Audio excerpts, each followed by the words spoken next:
Okay, hey guys, I'm back. Wing another one here. Well, remember I predicted that the velocity may not come up as much due to the stronger voltage pressure coming from Nemesis on the back side. Well, I was partially wrong and partially right and completely wrong. Well, not completely, because the Nemesis solar wind connection from behind began fluctuating.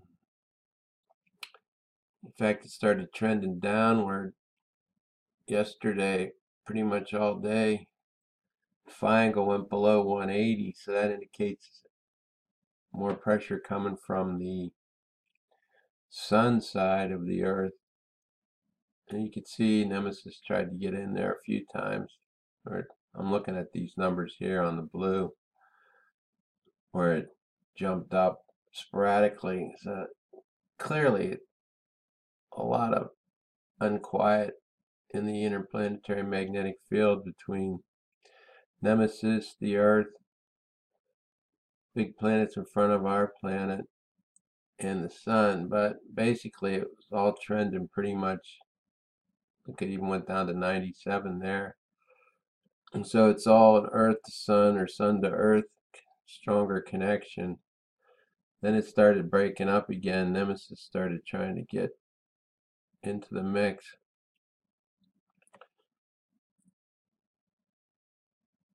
And reasserting itself.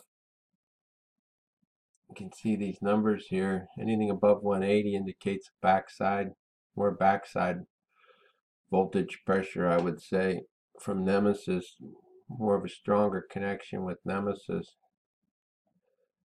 And I'm figuring it to be have something to do with the voltage. Maybe amperage might be involved too. So that's the intensity of the current, but the voltage is the pressure.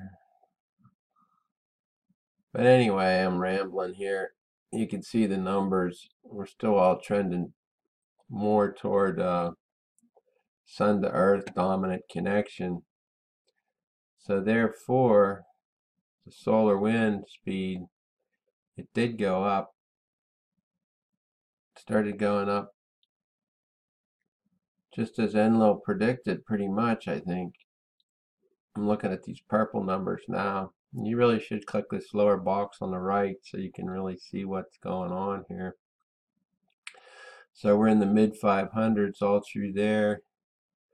Then it climbed up to 6 or the high 5s, bordering on 600 kilometers per second. Here's the Enlil predictions. The radial velocity, this is about where we're at on the 24th. It's where I stopped it. The radial velocity is close to 600, which is what they predicted. But the density, that's another story. That's down here way below. I'd say I got it down around 2, 2.5, 3 tops solar wind density. That's one thing that managed to pile up a little. It's like 2 to 3 times higher than what they predicted. 2 to 3 times. So that's still some voltage pressure from Nemesis pushing back on it, but it wasn't enough to slow down this solar wind, but it was enough to pile up some density. But the connection's pretty stable now, I think, between all these four bodies. I got the Lagrange point diagrams pulled up. So Nemesis is back here somewhere. Here's the Earth. Got the big planets out front that keep showing up on the MLS Mauna Loa Solar Observatory, which I'll be showing you today, and which I documented. Definitely a big one past ACE on October 16th, because it was, well, you have to read my hypothesis number one, and then there's the sun. So here's what I'm thinking. Nemesis, they're all four connected, loosely connected. There's an electrical field running in between all these four objects. Nemesis, the Earth, four or more actually, got more than one big, excuse me, big planet out here and the sun. So the connection's pretty well established now. We had the big solar wind density pileups on December 27th, and then it got released. That was up around 54, 55. And then that's when we had the New York and the Kenner, Louisiana transformer failures. Then on the 7th, it piled up again, but it wasn't as much. It only piled up to maybe half as much, about 27, 28 atoms per cubic centimeter solar wind density. And then that released. I don't recall seeing any transformer failures on the 7th. Now, there was one in Tennessee a few days ago, but I'm not sure. That's not related to the sun. I think, if anything, that might be from backside pressure coming from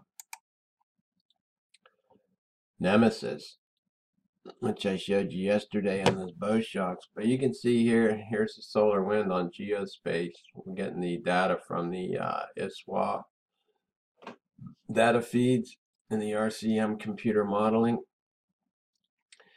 Basically, this is the same thing as we look at on ISWA. This is the Y cut looking straight across the planet. Picture this is like a slice, like an MRI slice down through the magnetosphere and the magnetopause. That's giving you a cross representation of what's going on inside our magnetosphere. And then this is the Z cut looking straight down on the planet. This is the one where I show you we get the solar wind speed from NEMESIS from those numbers. This is the Y cut where you see everything going crazy behind the planet and all the blue IMF field lines. So you can see we're getting a whole lot of fluctuation here. Now, the only thing that can explain that is those big planets out in front are like giving it some acceleration or holding up the solar wind as they come past those, and then when it gets released, it gets flung at the Earth, because we're not seeing that kind of fluctuation on Discover. Here's ACE. We got another gap. That's like a 4-hour gap. And then we got our usual 8-hour gap here. So there's another big object that's getting in the way there. And interrupting the data transfer from the ACE satellite out here at the L1 Lagrange point. This is where the ACE and Discover sit, 930,000 miles in front of the Earth. So it's interrupting that data feed. And we got the usual 8-hour gap. Now we got a little 4-hour gap showing up there. And this has been up as much as 11 hours, this gap. But that's been pretty steady pretty much every day for the last, as long as I can remember, gaps on ACE, at least the last couple of months. Here's MLSO from yesterday. Sanitized version. They took out, peeled off the first several layers, which is my hypothesis, and so you don't see all this stuff flying around. Remember, this object used to be up here, so this thing's on the move. You can see the concentric ring circles, which to me indicates, I'm just guessing, magnetic field. And the planets are somewhere in here, or objects. If not a magnetic field, they're objects, and the light's bouncing off of them somehow and creating that effect from the photography exposure. This is a 7-hour run here. You can see a big one here, big one here. There are 2 big ones there. Something down here, here. We got a lot of objects out in front showing up on this Mauna Loa Solar Observatory. This is coming from Hawaii.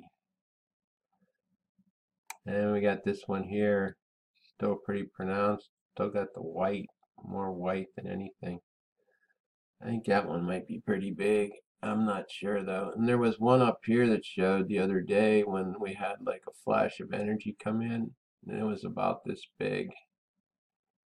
But that's the first time I seen that one. So that's what that looks like.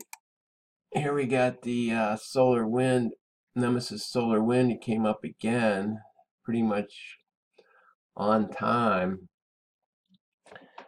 This time it happened from 2003 UTC yesterday to 2155, and then it happened at 151 UTC on the 24th to 251. So this is the highest wind speed I saw, 1695. This is during the second event. So that just pull it through for you. Then we had a little lag there. Then there's the first event. So I'll just start this thing playing.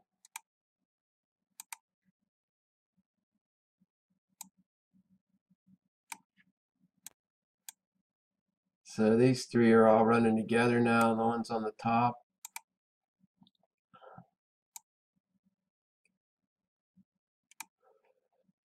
And these two are synced. There's their back bow shock. This is the only thing protecting us from all this solar wind pressure and density coming from Nemesis behind. There's the density. The darker indicates darker density. You see, we got quite a bit piling up back here behind the planet, even during this event. It's happening in the front, coming from the sun, high solar wind speed, and the angry red colors I just showed you on the velocity. So we're definitely in the middle of a squeeze play now between the sun and Nemesis. Just look at the pressure. Got a lot of pressure all around the planet. Look how it's starting to seep in over here. These things are kind of crazy. You got to flip them around and then flip them upside down, I think, to get a true representation, or to have them match up with the ISWA thing. Because you see how this thing's angling down that way? Well, if you flipped it, it would be angling that way. I guess that's right. Yeah, see, it's angling that way, but not as much. I think the angle is less pronounced now, so that's another thing that tells me that these planets out front of the Earth are getting closer, because it's not having to angle out as far to meet their resistance. Maybe it's dialing more toward a straight head-on confrontation. So we'll let this stuff play through here a minute. Look at the blue IMF field lines. They're all coming from Nemesis. You got the blue ones out front stacking up. The magnetosphere to me is looking pretty darn weak. All these lines are pretty much faded. And we got fewer of them. Every once in a while they ball up though. And spell some of this plasma. Doesn't appear to be quite as much plasma building up. Well, and again there is. Look at all that plasma, man. And then the magnetopause is getting all bent out of shape due to the, well, look at that pressure. Push the bow shock way down almost to 5. Normally it's out at 10. So we're getting a lot of pressure in the front from that extra solar wind speed. And then as it gets held up by the big planets out there and then released or flung at us from these interplanetary magnetic field connections, that's why the bow shock's floating around so much, in my humble opinion. Oh well, looks like I'm running out of time. Did I cover everything? So this Enlil was going to go back down. So far we're surviving, guys. But this Nemesis is looking closer to me, or stronger anyway, by these blue field lines. God bless. Peace. I'm out.